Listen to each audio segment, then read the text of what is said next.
여러분, 오늘 우리가 이제 기도에 대한 귀한 본문을 보게 되는데요, 전체 흐름을 한 번만 잠시 요약해 볼까요?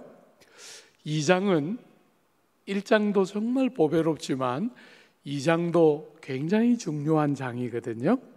허물과 죄로 죽어있던 우리가 측량할 수 없는 그리스도의 사랑으로 거듭나서 하나님과의 회복된 관계 안으로 나아가는 것, 이게 2장 1절부터 10절까지의 이야기였죠. 그리고 11절부터 마지막 절까지의 이야기는 그 예수님의 귀한 사건은 그저 하나님과 우리의 관계만 회복시킨 게 아니라 사람과 사람 사이에 있는 담벼락을 다 허물어뜨리고 한 세 사람인 성도, 교회를 지으셔서 화목해 하는, 사람과 사람의 관계가 회복되는 너무나 귀한 결과, 그것이 2장이 말하는 복음의 두 가지 중요한 열매입니다. 그죠? 하나님과의 관계의 회복과 사람과 사람의 관계의 회복. 그렇게 굉장히 귀한 진리를 다룬 다음에 3장에 들어와서 바울이 그 주제를 계속 발전시키지 않고 오히려 자기가 감옥에 갇힘을 인하여 낙심하고 용기를 잃고 있는 에베소 성도들을 격려하기 위해서 1절부터 13절까지가 할애되고 있는 것을 우리가 생각해 보았습니다. 그죠? 물론 그 1절부터 13절 안에도 여전히 그리스도의 측량할 수 없는 풍성함과 하나님의 영원 전부터 감추어 왔었던 비밀의 경륜에 대한 이야기 그대로 들어 있습니다. 그죠? 그렇게 이야기하면서 고난을, 감옥에 갇힌 것을 어떻게 보아야 하는가 하는 주제를 13절까지 다루고 14절부터 마지막 절까지 우리가 이제 오늘부터 본격적으로 보게 될 내용은 전부 기도에 관한 내용이에요. 뭘 기도해야 되나, 어떻게 기도해야 하나, 기도는 어떤 것인가 하는 이야기가 오늘 본문인데, 사랑하는 여러분, 2장에서부터 1절, 3장 1절부터 13절의 삽입 구절을 빼고 보자면 2장의 그 위대하고 탁월한 진리를 가르친 다음에 3장이 딱 열리자 1절부터 13절을 빼고, 그죠? 14절부터 기도에 대한 본문이 바로 등장하는 것은 바울의 마음을 잘 보여준다 할 수 있죠. 너무 귀한 진리를, 이 귀한 진리를 머리로만 알고 지나가지 않고, 고개를 끄덕이고 지나가지 않고 인격이 되고 삶의 경험이 되도록 기도의 골방에, 가르친 바를 붙들고 기도의 골방에 들어가는 바울의 모습을 우리는 보게 되지요. 사랑하는 여러분, 코로나19가 처음 이렇게 딱 발생했을 때부터 제가 우리 교우들에게 여러 번 이야기했지만, 때가 되면 하나님이 치료제도 개발하게 하시고 백신도 허락하시겠지만 그런 방식으로 문제가 해결되는 것 말고 여러분과 제가 기도의 골방에서 기도함으로 문제가 극복되는 것을 주님은 제일 기뻐하실 거예요. 그죠? 사랑하는 여러분, 바울이 이 귀한 진리를 가르치고 기도의 골방으로 들어가서 그저 진리를 머리로만 알고 인식하고 지나가지 않고 경험이 되고 삶이 되도록 하기 위해서 기도의 골방으로 이 귀한 주제를 가지고 들어가는 것을 여러분이 잘 염두에 두시고, 코로나19 같이 이 어려운 시기에 어쩌면 성도인 여러분과 제가 회복해야 될 제일 중요한 부름은 기도의 자리가 아닌가. 우리가 너무 바쁘다, 너무 할 일이 많다 하면서 바쁘게 다녔는데 정부까지 나서서 제발 좀 나다니지 마라, 제발 좀 어디 나가지 말고 집에 좀 있거라, 이렇게 말하는 요즘 같은 시기에 여러분 집에 있으면서 뭐 하십니까? 기도의 골방이 다시 세워지고 기도함으로 이 코로나19가 주님의 응답으로 극복되는 영광을 보는 것은 오늘 우리를 향한 굉장히 중요한 주님의 부름의 핵심이라 저는 그렇게 느껴져요. 사랑하는 여러분, 이 주제를, 기도라는 주제를 본격적으로 다루기 전에 지금 이 기도로 우리를 데려가고 있는 바울은 어디에 있습니까? 감옥에 있습니다. 감옥. 로마 감옥에 있습니다. 그러므로 사랑하는 여러분, 감옥에서도 할 수 있는 기도, 혹은 감옥도 방해할 수 없는 기도. 여러분, 바울은 복음에 대한 얼마나 많은 열정을 가지고 복음을 전하는 자로, 심지어 에베소 교회 같은데 3년, 고린도 교회 같은데 2년 못 되는 세월 동안 머물면서 사역했지. 나머지 대부분의 교회는 교회를 개척하고 맡겨놓고 또 다른 지역으로 갔던 굉장히 열정적인 복음 전거자인데, 그가 감옥에 갇혔을 때 인간적으로 보면 얼마나 낙심할 만한 제목이 많았겠어요. 복음을 들고 열방을 섬기고 싶어하는 바울이 감옥에 갇혀 있으니까 굉장히 많이 좌절될 것 같은데, 사랑하는 여러분, 바울은 감옥에서도 할 수 있는 일을 하고 있습니다. 그죠? 환경과 상황이, 오늘 우리가 사는 이 시대는 환경과 상황이 굉장히 중요하다고 자꾸 말하지만, 바울은 감옥 안에서도 그가 할 수 있는 일에 최선을 다해서 충성스럽게 하는 것을 보게 돼요. 여러분, 바울이 감옥 안에서 뭐 했습니까? 가장 먼저 4권의 성경을 썼어요. 여러분들이 잘 아는 이 우리가 보고 있는 에베소서, 로마 감옥 안에서 쓴 거지요. 빌립보서, 그 다음에 골로새서, 그 다음에 빌레몬서, 이 4가지를 이 로마 감옥에서 썼어요. 오늘 우리에게까지 전달되어서 하나님의 말씀을 전해주는 이 귀한 성경을 감옥 안에서 썼습니다. 여러분, 거기다가 바울은 감옥 안에 갇혔지만 복음 전하는 일을 멈추지 않았어요. 어떻게 알 수 있죠? 같이 이 기간에 썼던 빌립보서에 보면, 사랑하는 여러분, 이렇게 되어 있습니다. 형제들아, 내가 당한 일이 도리어 복음 전파의 진전이 된 줄을 너희가 알기를 원하노라. 내가 당한 일, 그게 뭡니까? 감옥에 갇힌 거죠. 바울이 감옥에 갇혔는데 그것이 복음의 더 진보가 되는데 사용되었다는 거예요. 어떻게 말입니까?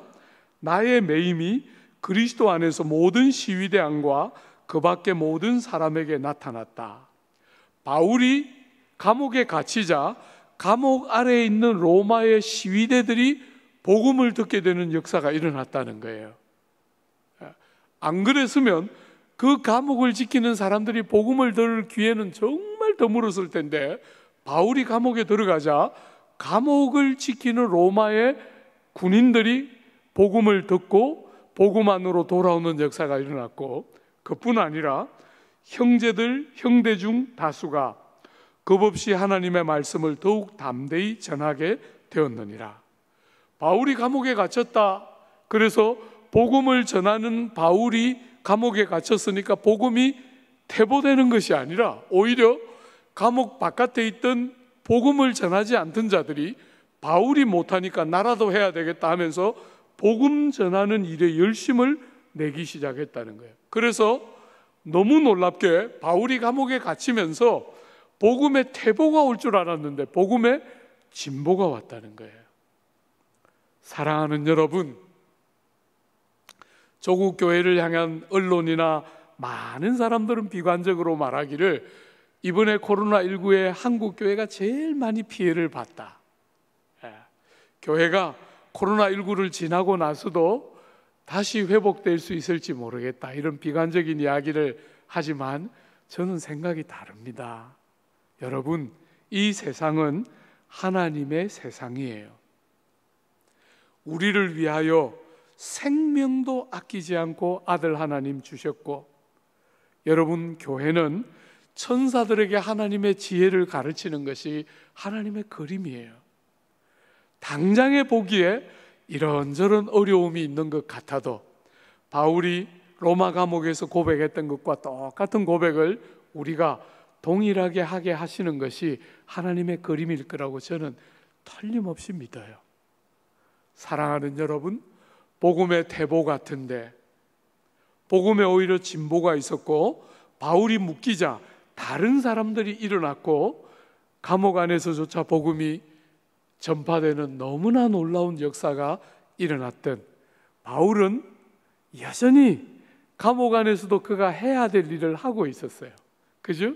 그리고 그가 했던 세 번째 중요한 일, 오늘부터 우리가 집중적으로 보게 될 일은 기도함으로 하나님의 일을 하고 있었어요.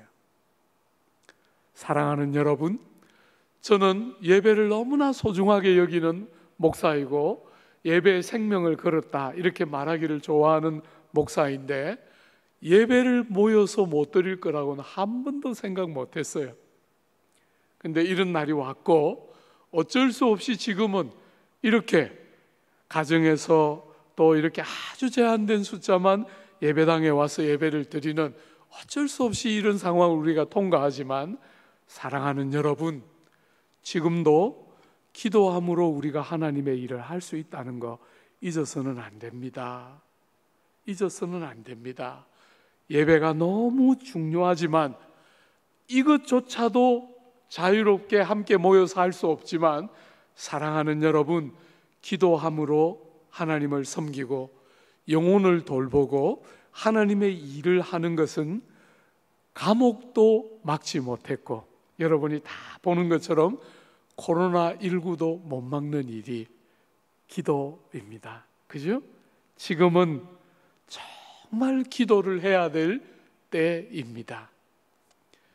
하나님은 코로나19가 때가 되면 종식되겠지만 그것을 원하는 것이 아니라 기도의 응답으로 코로나19를 종식하기를 원하시겠지요. 그러므로 사랑하는 여러분, 기도의 자리를 다시 세우는 일은 성도인 여러분과 저에게 주님이 기대하는 제일 중요한 일 중에 하나일 것이다, 이렇게 생각하고 오늘부터 이 본문들을 대해야 할 것이에요. 그러나 여러분, 바울이 복음을 적극적으로 전할 수 없고 가르칠 수 없었기 때문에 기도했다, 이렇게만 소극적으로 생각해서는 안 됩니다.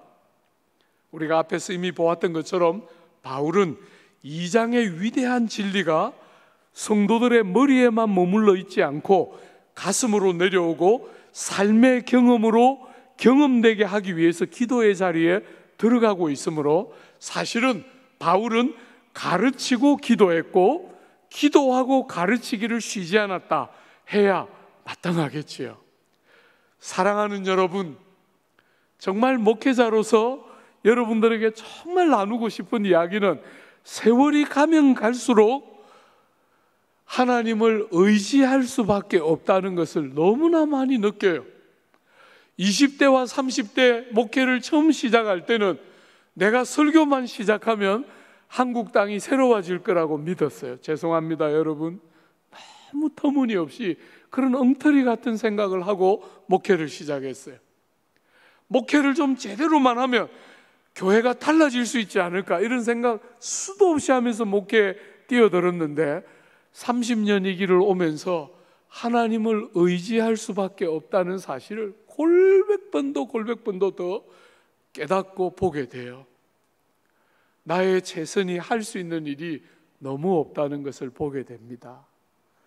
기도하는 것은 가장 효율적으로 하나님의 일을 하는 가장 지혜로운 부름인데, 모든 것을 이렇게 멈추어 놓고 여러분을 골방으로 다시 부르시는 아버지의 마음을 헤아리면서 가르치면서 기도하고 기도하면서 가르치는 일을 바울이 했던 것처럼 우리도 하기를 멈추지 않아야 하겠어요.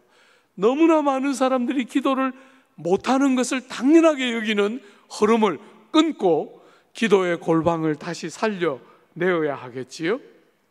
사랑하는 여러분, 이 중요한 일을 해야 되겠는데 기도를 오늘 사도는 뭐라고 여러분과 저에게 가르칩니까? 이렇게 시대적으로 감옥도 손댈 수 없고 코로나19도 손댈 수 없는 이 중요한 사역인 기도를 바울은 뭐라고 여러분과 저에게 가르치지요?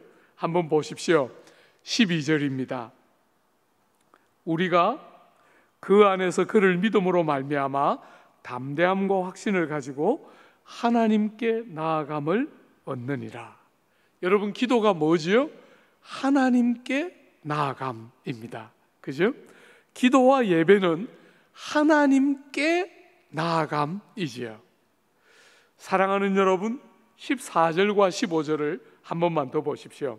내가 하늘과 땅에 있는 각 족속에게 이름을 주신 아버지께 무릎을 꿇고 비노니. 여러분, 앞에서는 하나님께 나아감이라고 불렀는데 14절과 15절은 다시 그걸 뭐라고 말합니까? 아버지께 빔, 아버지께 간구함, 이렇게 지금 기도를 표현하고 있습니다. 그죠? 사랑하는 여러분, 기도가 뭡니까? 예배와 기도는 성도가 지상에서 할 수 있는 최고의 영광스러운 일입니다. 그것보다 더 고상하고 그것보다 더 영화로운 일은 없다 할 수 있을 만큼 기도와 예배는 최상의 것이에요. 하나님 아버지께 나아가서 마음을 쏟아 구하고 찾음입니다. 그죠? 여러분, 땅에서 여러분들이 할 수 있는 어떤 일과 비교할 수 없을 만큼 가치롭고 고상하고 최고의 정상에 있는 제일 높은 꽃봉우리, 제일 산봉우리에 있는 것이 기도하는 일이고 예배하는 일이라 할 수 있지요. 사랑하는 여러분, 그저 의무로 기도하지 않고, 기도가 여러분이 지상에서 할 수 있는 최고의 영광이고 제일 귀하고 최상의 일임을 여러분이 한시도 잊지 않고 기도하는 자리로 가야 하겠어요. 여러분, 저는 조국 교회가 섬김이 필요하다는 거 정말 동의합니다. 많은 선한 일을 해야 한다는 것도 동의합니다. 그렇지만 그것보다 더 시급한 일은 여러분의 시간을 정말 하나님 앞에 드려보는 거예요. 여러분, 얼마나 많은 사람들이 기도 안 하면서 봉사 안 한다고 말을 해요. 섬기지 않는다고 말을 해요. 여러분, 그건 보기에 괜찮아 보이고 남들에게 평가받을 수 있는지는 모르겠지만 기도의 골방을 안 드리는 사람이 드리는 봉사가 건강하겠습니까? 그게 참된 선이 되겠습니까? 정말 어리석은, 자꾸 사람들 눈에 보이기에 어떤 것만 찾는 이 시대의 어리석은 정신을 따르지 않고 하나님 앞에 정직하고, 그 하나님 앞에 정직한 것이 사람들에게 드러나야 그게 진짜인데 왜 이렇게 피상적으로 신앙생활이 사람들이 보는 것은 중하게 여기면서 하나님 앞에 서는 이 기도는 자꾸 무너지고 있는지 모르겠어요. 주 안에 사랑하는 여러분, 이렇게 귀한 일에 아버지 하나님 앞에 나아가서 마음을 쏟는 일에 시간을 드리고 여러분의 정말 관심과 눈을 그곳에 두는 일은 너무나 중요해요. 여러분의 기도의 수준은 여러분과 교회의 수준을 보여주는 거예요. 다른 거 볼 거 없어요. 그런데 기도가 제대로 안 되는데 자꾸 다른 것으로 평가하려고 하는 것이 저는 너무너무 마음이 아파요. 사랑하는 여러분, 기도의 자리에, 아버지 하나님 앞에 마음을 쏟아내는 자리에 여러분들이 들어가야 그게 진짜예요. 그죠? 그게 만드는 선행이 진짜지, 자꾸 사람들이 보고 평가받는 바깥에 드러나는 일을 가지고 그럴듯한 말을 하는 것이 진짜가 아니에요. 사랑하는 여러분, 이 기도가 이런 일인 줄 아니 바울은 감옥 안에 있지만 그것이 낙심거리가 되거나 다른 사람의 동정거리가 될 거라고 생각할 수가 없겠죠. 그죠? 감옥도 창살도 죽음도 아버지 하나님 앞에 나아가서 마음을 쏟아내는 일을 전혀 방해할 수 없기 때문에 감옥 안에서도 이처럼 행복하고 감사가 있는 죄수가 될 수 있는 것이지요. 그죠? 사랑하는 여러분, 이 기도, 이런 눈이 이렇게 열리니까, 기도가 이런 것이 보이니까 감옥 안에서도 그런 일을 할 수 있다고 생각하니까 바울이 13절에 에베소 성도들을 뭐라고 권면합니까? 한번 보십시오. 그러므로 너희에게 구하노니 너희를 위한 나의 여러 환난에 대하여 낙심하지 말라.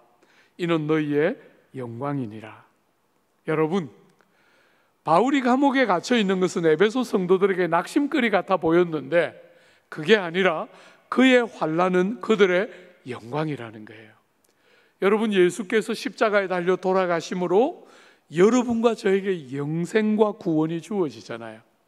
복음의 일꾼이 당하는 고난은, 사랑하는 여러분, 그냥 불행이 아니에요. 그것은 생명을 여는, 영광 안으로 들어가는 너무나 귀한 첫 번째 관문이 고난이에요. 그죠? 복음의 일꾼들의 고난은, 사랑하는 여러분, 불행이 아닙니다. 복음의 일꾼들의 고난은 많은 사람들을 영광 안으로 데려가는 첫 번째 걸음이 말씀을 섬기는 복음의 일꾼들의 고난이기 때문에 전혀 부끄러워하거나 수치스럽거나 낙심스러운 주제가 아니라 너희의 영광을 가져오는 중요한 걸음인 줄 알고 감격하며 같이 기뻐하기를 권면하고 있는 것이죠. 여러분, 여기에 나의 여러 환난 할 때 이 환난이란 단어가 굉장히 중요한 단어인데요, 이게 문자 그대로 하면 무슨 뜻이냐면 포도 알갱이를 어깨다, 포도 알갱이를 밟아서 즙을 짜내다 할 때 쓰는 이 어깨다, 발로 밟아서 누르다 할 때 사용하는 단어가 환난이란 단어예요.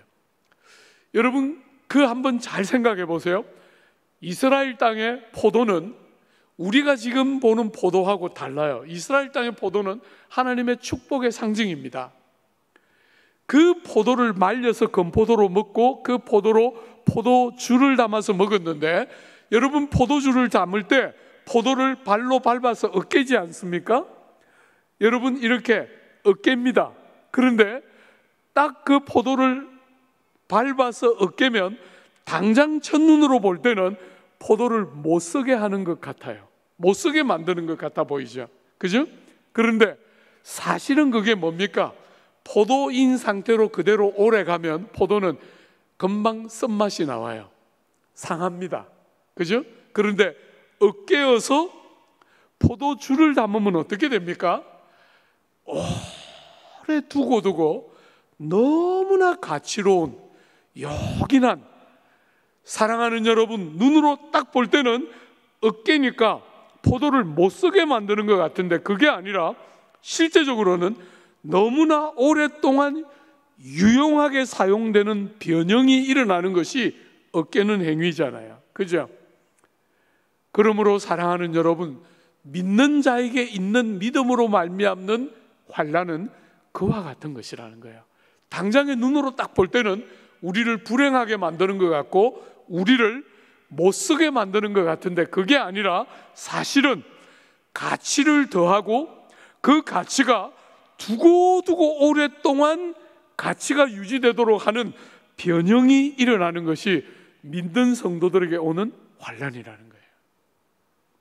사랑하는 여러분, 많은 사람들이 코로나19가 지나면 이전과 같은 세상에 안 올 거라 그러지만 저는 그렇게 생각지 않아요. 하나님의 세상이잖아요. 하나님께서 우리가 다 헤아릴 수 없는 이유로 이런 어려움을 주시고 결국은 우리를 데려가고 싶어하는 지점은 더 가치롭고 더 오랫동안 가치를 보존하는 자리로 우리를 변형시켜서 데려가는 것이 하나님의 목적, 틀림없겠지요. 낙심하지 않고, 그죠? 마음을 주님께 딱 두고 하나님, 아들 하나님도 아끼지 않으시고 우리를 위하여 주시고 그리스도의 형량할 수 없는, 측량할 수 없는 풍성으로 우리 생명을 채우기를 기뻐하시고 영원 전부터 아버지 마음에 갖고 있던 뜻과 계획을 보여서 사귐과 교통의 자리로 우리를 부르시기를 기뻐하시는 그 하나님이 지금 당장에 우리가 다 해석되지 않기 때문에 불행한 것이 아니라 으깨어서 당장에는 불행해 보일지 모르지만 결국은 우리를 반드시 다른 자리로 데려가시고 싶어 하시는 아버지의 뜻이 이루어질 줄 믿고 낙심하지 않고 하나님을 신뢰하면서 여러분과 저를 돌아보고 믿음으로 신실하게 우리의 걸음을 걸어갈 때 너무나 놀라운 회복의 역사들을 우리가 함께 누리게 될 거라고 저는 틀림없이 믿어요. 여러분, 제가 뉴스를 주위에서 늘 보는데 이제는 비로소 미국에 있는 누굽니까? 트럼프 대통령하고 자주 부딪혔던 그 전문가도 빠르면 내년 초쯤에 치료제와 백신이 나오고 내년 말쯤에는 이제 이 코로나19가 종식될 거다 하는 이야기를 그분도 이제 비로소 하는 거 제가 봐요. 그런 이야기는 아무도 안 하더라고요. 그런데 이제 비로소 그 이야기를 전문가들이 하는 거 보면 사랑하는 여러분, 어려워서 이거 못 이길 것 같아도 때가 되면 틀림없이 극복하고 유익게 하는 역사를 주실 줄 알고 낙심치 않는 것이지요. 사랑하는 여러분, 이런 시대에 너무너무 중요한 기도, 어떻게 하고 뭘 기도해야 합니까? 오늘부터 우리가 시작되는 이 본문, 뭘 기도해야 되는지 다음 주부터 본격적으로 볼 텐데 오늘은 기도할 때 어떻게 기도해야 할까 하나만 더 생각해 보고 마무리하려고 해요. 여러분, 기도는 너무나 많은 사람들이 기도는 하지만 성경이 가르치는 기도와 너무나 멀어요. 그래서 사람들이 입버릇처럼 말하기를 고난이 오면 기도하는데 편안하면 기도 안 한다는 거예요. 기도를 못 배우는 것이에요. 그죠? 기도를 늘 그런 식으로 밖에 못 배우기 때문에 기도를 고난이 있을 때는 하지만 고난이 없을 때는 안 하고 마는 거예요. 기도를 성경이 가르치는 대로 배워야 기도를 정말 감옥 안에서도 하고 감옥 바깥에서도 하고 할 일이 많을 때도 하고 할 일이 적을 때도 하고 하게 되는데, 정말 조국 교회는 너무나 아직도 피상적인 기도, 샤머니즘적인 기도를 너무 많이 하고 있다는 거예요. 그런 면에서 어떻게 기도를 하고 뭘 기도해야 하는지를 보여주는 본문은 정말 중요한 본문이라 할 수 있겠지요. 어떻게 기도해야 하나 한번 볼까요? 여러분, 12절 한 번만 더 보십시오. 12절에 보면 우리가 그 안에서 그를 믿음으로 말미암아 담대함과 확신을 가지고 하나님께 나아감을 얻느니라. 여러분, 첫 번째 기도의 중요한 첫 번째 자세는 담대함과 확신을 가지고 기도에 나아감입니다. 사랑하는 여러분, 너무나 많은 사람들이 자격 없는 자신에 대한 인식 때문에 기도의 담력을 잃게 돼요. 근데 절대로 기도를 그렇게 하면 안 된다는 거죠. 기도를 우리가 하나님의 기도의 골방에 들어갈 때 담대함과 우리의 기도를 거절하거나 우리의 기도를 듣지 않으시는 일이 절대로 없이 들으셔서 응답하실 줄 신뢰함으로 들어가서 기도하는 담대함과 확신 중에 기도해야 한다. 이렇게 첫 번째 기도의 자세를 가르쳐요. 얼마나 많은 분들이 기도하면서 의심합니다. 염려합니다. 그죠? 내 기도를 하나님이 정말 들어주실까 의심하고 염려합니다. 여러분, 우리가 너무 감사한 것 중에 하나는 이렇게 코로나19로 어려운 시대에도 우리가 여러분들이 5월에 피택해 주신 피택자들 교육을 너무나 잘 마쳤어요. 너무너무 잘 마쳤어요. 그분들은 어땠는지 모르지만 저는 너무 행복했어요. 그분들하고 이 어려운 와중에도 꾸준히 교육하고 지난주에 시험 쳐서 지난 한 주간 동안 제가 그분들이 낸 교육에 대한 소감문하고 시험에 대한 답 쓴 거 제가 채점하느라 지난 한 주간 되게 바쁘게 보냈어요. 그분들이 써놓은 많은 이야기들이 인상적이었지만 그 중에 적지 않은 분들이 이렇게 썼어요. 내가 정말 중직자로서 자격이 될까?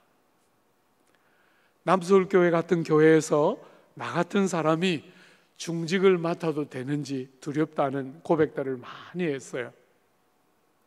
제가 그런 표현들을 굉장히 행복하게 읽었지만 부탁합니다, 여러분. 그것은 참 좋은 자세지만 전부는 아니에요. 사랑하는 여러분, 우리를 바라볼 때 두려움이 없을 수가 없고 너무나 무자격함을 인식하지 않을 수 없지만 그럼에도 불구하고 예배의 공간으로 기도의 골방으로 하나님 앞에 나아갈 때마다 하나님은 우리에게 담대함과 확신을 가지고 기도 안으로 들어오기를, 이게 정말 하나님이 나 같은 사람의 기도도 들어주실까? 그게 아니라 나 같은 사람의 기도도 차별하지 않고 받으실 줄 믿고 확신을 가지고 담대함으로 문을 열고 기도의 골방으로 들어오기를 원하신다는 거예요. 사랑하는 여러분, 우리가 사는 이 세상은 너무나 차별이 공공연하게 일어나고 아주 조직적으로 구조적으로 다양한 조건과 이유를 내밀어서 사람들을 차별하고 대하지만 하나님은 절대로 그렇게 대하지 않습니다. 이 세상은 죄가 왕노릇하는 왜곡된 질서이죠. 하나님이 우리를 대할 때 하나님은 우리를 죄가 왕노릇하는 왜곡된 이 땅의 질서처럼 차별하는 것이 아니라 그리스도 안에 있는 은혜가 통치하는 다른 질서 안에서 우리를 보시기 때문에 사람들이 흔히 생각하는 것처럼 편애하시거나 차별하시거나 하는 법이 없이 누구든지 예수의 이름으로 하나님 앞에 나오는 자들을 기쁘게 받아서 응답하시고 그 기도를 들어 역사하시기를 기뻐하시기 때문에 아버지 하나님 앞에 나아갈 때, 기도의 골방에 들어갈 때, 예배 현장으로 나올 때마다 절대로 두려워함에 짓눌리지 않고 낙심하지 않고 담대함과 확신 중에 하나님 앞에 나아가기를 주님 원하시는 것이요. 사랑하는 여러분, 절대로 흔들리지 마십시오. 가장 지극히 작은 자보다 더 작은 자신을 인식하고 있는 사도가 담대함과 확신 중에 기도에 나아간다고 말하고 있는 것이에요. 그죠? 두 번째로, 여러분과 저에게 가르쳐 주시는 기도의 두 번째 중요한 방법이 뭡니까? 사랑하는 여러분, 죄인의 제일 중요한 특징은 치우침이에요. 한쪽으로 치우칩니다. 한쪽으로. 늘 어리석은 이 죄인들의 특징은 한쪽으로 치우치는 거예요. 자기 방식으로, 자기 논리로, 자기 경험으로 그냥 한쪽으로 계속 치우쳐요. 균형을 잡아내지를 못합니다. 기도에도 그렇고 예배에도 그렇고 늘 그런 한계들이 드러나는데, 기도에 들어가는 여러분과 저에게 담대함과 확신뿐 아니라 두 번째 중요한 자세, 절묘한 균형 나옵니다. 그게 뭡니까? 14절과 15절 한 번만 더 보세요. 여러분, 내가 하늘과 땅에 있는 각 족속에게, 여러분 앞에 3장 8절과 3장 9절에 하늘에 있는 것과 땅에 있는 모든 것이 그리스도 안에서 다시 연합되는 경륜의 비밀에 대한 이야기, 무너진 담벼락으로 말미암아 연합되고 하나 되는 이야기 3장 8절과 9절에 말했죠. 그죠? 그게 그대로 넘어와서 지금 14절에 보면 하늘과 땅에 있는 각 족속에게 이름을 주신 아버지 할 때, 하늘 죽어서 믿고 죽어서 하늘에 있는 성도나 아직도 살아서 지금 땅에 있는 성도들, 이 유대인들만이 아니라 이방인들까지를 다 포함하는 모든 사람들에게 이름을 주신 바로 그 아버지 하나님, 그죠? 그분 앞에 기도할 때 어떻게 합니까? 무릎을 꿇고 비노니. 여러분, 여기 무릎을 꿇고 기도한다 하는 말을 다르게 앞에 있는 12절과 비슷한 말로 바꾸면 뭐라고 말할까요? 경건한 두려움을 가지고 기도한다는 것이지. 사랑하는 여러분, 담대함과 확신 중에 기도에 나아가면 무례하거나 아무렇게 하거나 혹은 건방진 것을 말하는 것이 아니에요. 참 저도 이제 점점 기성화되어 간다는 생각을 하게 돼요. 왜냐하면 오늘 이 시대의 정신이 너무나 질서와 권위를 다 무시하고 소견에 오른 대로, 이게 건방진 것인지 이게 무례한 것인지 담대한 것인지를 분별하지를 못하는 어린아이 같은, 그래서 담대한 것 같은데 너무 무례하고 담대한 것이 아니라 너무나 건방진 일을 하는데도 그 분별도 하나 못하는 그런 어리석은 일들이 너무 많이 자행되고 그냥 자기 방식으로 쉽게 좋게 생각하고 많은 일을 이렇게 많이 눈에 들어오는 거 보면 저도 이제 기성세대가 되는 거죠. 사랑하는 여러분, 기도의 골방에 들어갈 때 담대함만이 아니라 경건한 두려움, 종들이 가지는 매맞을까 두려워하는 것이 아니라 불이익이 주어질까 두려워하는 그런 두려움이 아니라 많은 사랑이 만들어내는 경건한 두려움. 너무나 참되게 사랑하고 바르게 사랑할 때, 누군가를 그렇게 사랑할 때 가지게 되는 경건한 두려움, 배려하고 상대를 존중하고 상대의 말을 언제든지 귀담아 들으려고 마음을 여는 경건한 두려움, 이 두 가지가 동시에 있을 때 우리는 바른 기도의 자세를 가지고 기도하고 예배하게 돼요. 사랑하는 여러분, 너무나 많은 사람들이 균형이 무너져 있어요. 그래서 정죄감 때문에 기도의 자리에 못 들어가거나 혹은 무례하고 건방을 떨면서 기도하기 때문에 기도의 영광을 제대로 경험하지 못하는 그 양쪽에 너무나 많은 사람들이 그냥 그 양쪽에 속해 있어요. 교회와 진리는 균형을 딱 세워요. 담대하지만 경건한 두려움이 있고, 두려워하지만 종들이 아니라 자녀의 경건함이 묻어있는 정말 자유가 있는 경건한 두려움이 딱 이시 기도의 골방으로 나아가는 것이죠. 사랑하는 여러분, 이 일이 어떻게 가능합니까? 여러분과 제가 정말 이렇게 기도하고 이렇게 예배하는 것이 가능합니까? 본문이 그 길을 우리에게 보여줍니다. 어떻게 우리가 담대하면서도 경건한 두려움을 가지고 하나님 아버지 앞에 예배로, 기도의 자리로 나아갈 수 있을까요? 12절 한 번만 더 보십시오. 우리가 그 안에서 그를 믿음으로 말미암아 담대함과 확신을 가지고 아버지 하나님께 나아감을 얻느니라. 여러분, 길이 뭡니까? 예수님 안에서 예수님을 믿음으로 말미암아 담대함과 경건한 두려움을 가지고 하나님 앞에 나아갈 수 있다는 것입니다. 여러분 자신은 아무리 뜯어보아도 헛된 교만이거나 좌절이거나 둘 중 하나밖에 없습니다. 우리는 아무리 뜯어보아도 자기를 건강하게 평가하지 못한 데서 오는 헛된 교만이거나 아니면 좀 정지가 나면 좌절하고 낙심하고 정죄에 빠지거나 둘 중 하나인데, 사랑하는 여러분, 예수님 안에서 예수님 말씀하셨잖아요. 내가 곧 길이요 진리요 생명이니 나로 말미암지 않고는 아무도 하나님께 이를 자가 없습니다. 그죠? 예수님 안에만 유일한 길이 있고 그 예수님을 믿음으로 말미암아 담대함과 경건한 두려움이 동시에 살아있게 됩니다. 자격 없는 우리를 볼 때마다 만왕의 왕이신 하나님 앞에 기도한다는 것이 불가능하죠. 그죠? 그렇지만 예수의 공로를 붙들고 의지할 때 너무너무 자격 없는 우리들이지만 눌리거나 그것 때문에 기도를 포기하거나 하지 않고 예수님 공로 딱 붙들고 예수님을 믿음으로 말미암아 담대하게 나아가지요.